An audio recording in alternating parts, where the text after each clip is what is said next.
Donc, je suis une initiée de la Kousouvenance et on était en 2015, pardon. On était en 2015 quand je suis devenue impératrice de la Kousouvenance. Je n'ai pas une bonne mémoire des dates, hein, parce que les responsabilités sont telles que des fois, on n'accorde pas trop d'importance aux dates. C'est pas très créole, accorder de l'importance aux dates. C'est comme être toujours en retard, on n'accorde pas d'importance au temps. Donc, en 2015, je suis devenue impératrice de la Kousouvenance. Être impératrice de la Kousouvenance, c'est un rôle à la fois spirituel, dans le sens que je suis quand même une gardienne de la tradition. Je suis une gardienne pour m'assurer que tout ce qu'il y a de principe de ce qu'on appelle en créole règlement, et c'est-à-dire des règles de la tradition, de différentes festivités, des différentes prières, des différentes cérémonies. Je suis une gardienne de ça pour m'assurer que cela se passe dans le respect et dans l'authenticité et que les rituels sont respectés et qu'on continue à les faire comme les ancêtres, comme les anciens le faisaient. Donc ça, c'est une grande partie de mon rôle.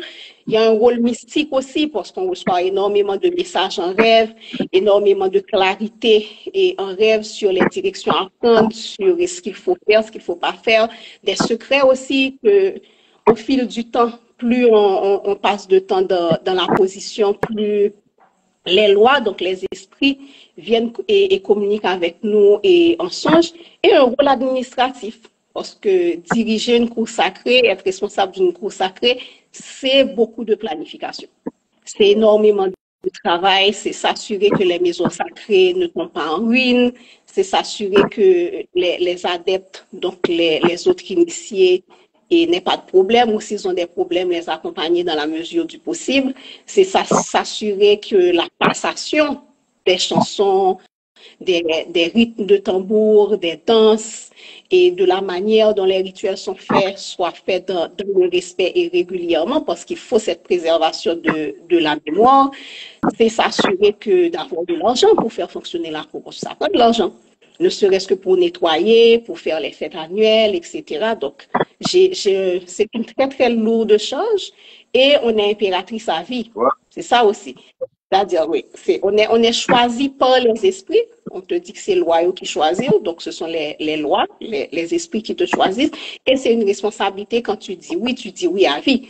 C'est-à-dire que oui, j'aurai la possibilité, si j'ai envie de dire demain matin, j'abandonne, mais j'ai une trop grande conscience de mon rôle et de cette responsabilité de la mémoire haïtienne pour abandonner ce rôle-là.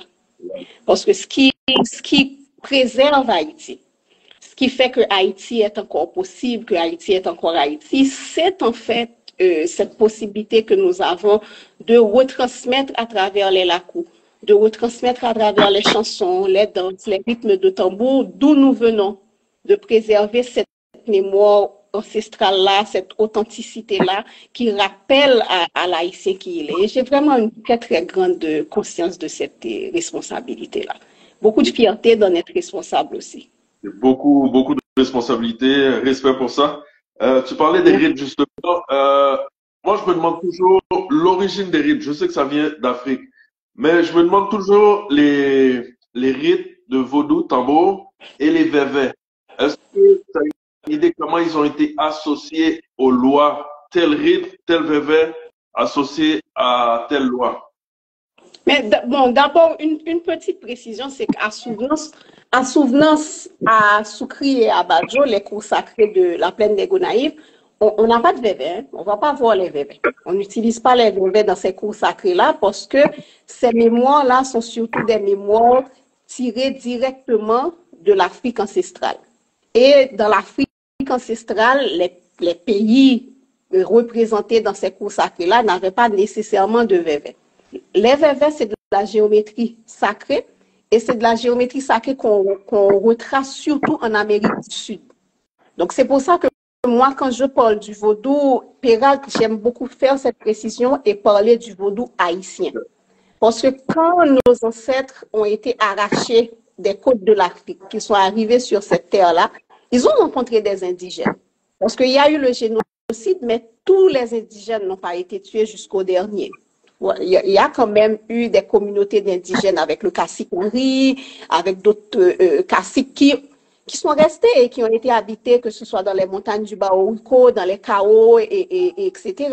Et ces tribus-là, les premiers marrons les ont rencontrés. Et les premiers marrons et les indigènes, donc les Premières Nations de cette terre d'Haïti, ont réalisé qu'ils parlaient la même langue. Et quelle était cette langue-là? Ce n'était pas la langue parlée comme on se parle là. C'était la langue qui disait que la nature te parle. Respecte la nature, sois en harmonie avec la nature. Le vent te parle, le feu te parle, l'air te parle, le soleil te parle. Donc ce respect que nos ancêtres avaient et cette compréhension, cette sagesse qu'ils avaient pour la nature, cette sagesse-là était tellement similaire à celle des Premières Nations d'Haïti qu'ils ont pu se partager une spiritualité et développer une spiritualité commune. Donc mon interprétation dans mes recherches, dans ce que je comprends du vaudou haïtien, les Vévés ont été un vecteur d'acceptation, d'établissement d'une spiritualité autre sur une terre nouvelle et d'une sorte de fusion, de mariage de deux traditions qui se sont dit qu'au final, nous sommes une seule tradition. Donc, je te partage mes secrets, tu me partages tes secrets et je te donne les clés de cette terre.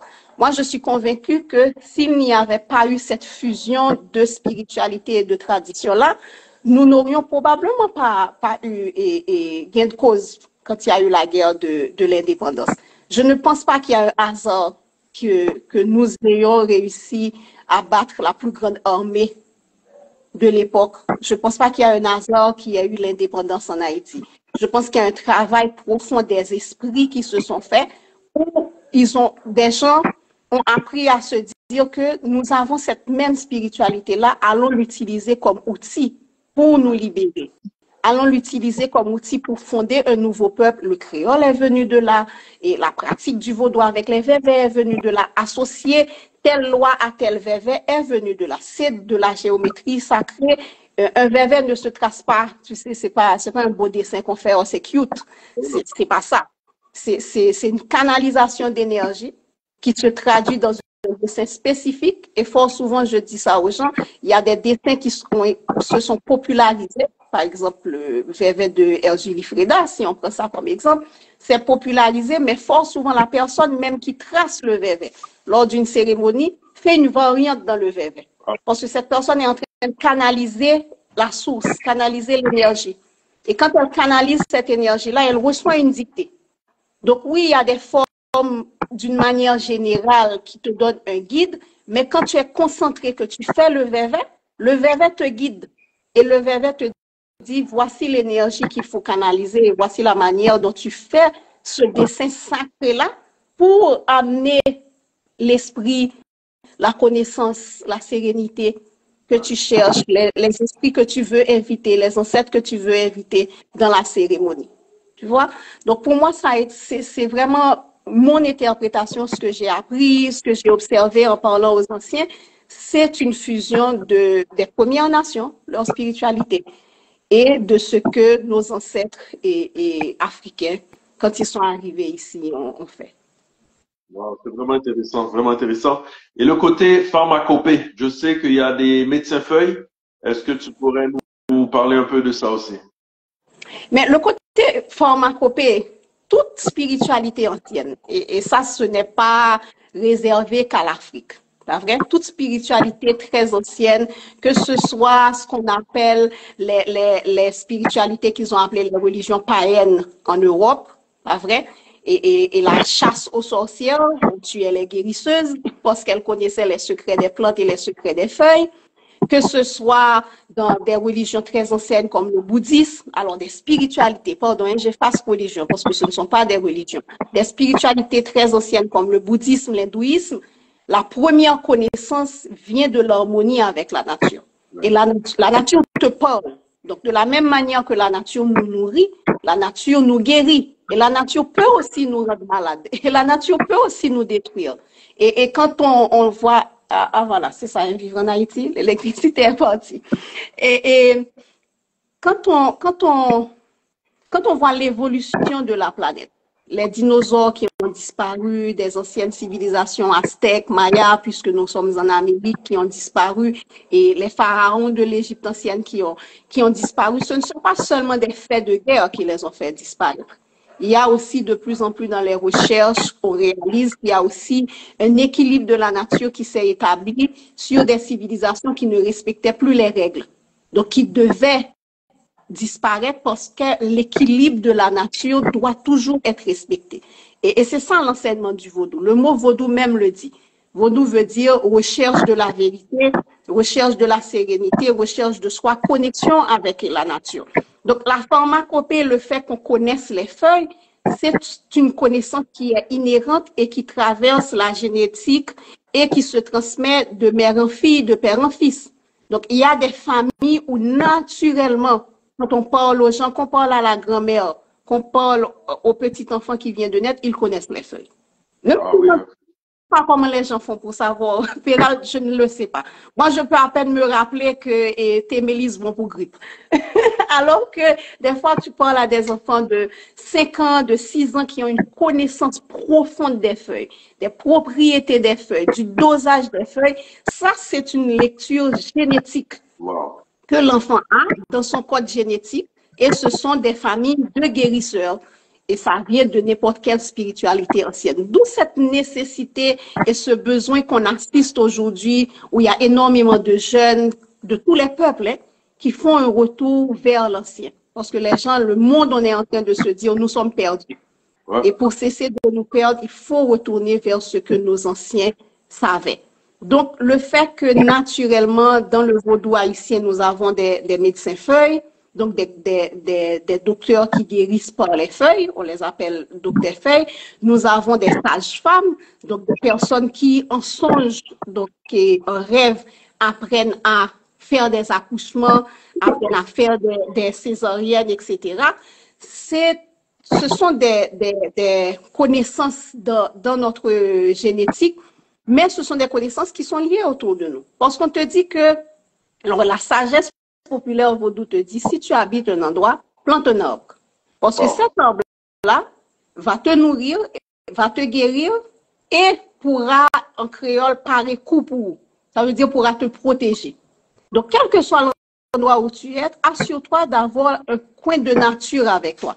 Donc, des fois, si tu as une plante qui est chez toi et c'est très fréquent avec le basilic, et que tu as des mauvaises énergies qui traversent, ton basilic, il peut être très, très vert. Et aujourd'hui, et puis, nous sommes quoi, 8h, 8h30 du soir, demain matin, tu te réveilles, le basilic est mort. Maintenant, tu te dis, mais qu'est-ce que j'ai fait? Est-ce que j'ai oublié de l'arroser? Est-ce qu'il y avait trop de soleil? Mais en fait, c'est ce basilic-là, au cours de la nuit, a ramassé tout ce qu'il y avait de mauvaises énergies qui circulaient.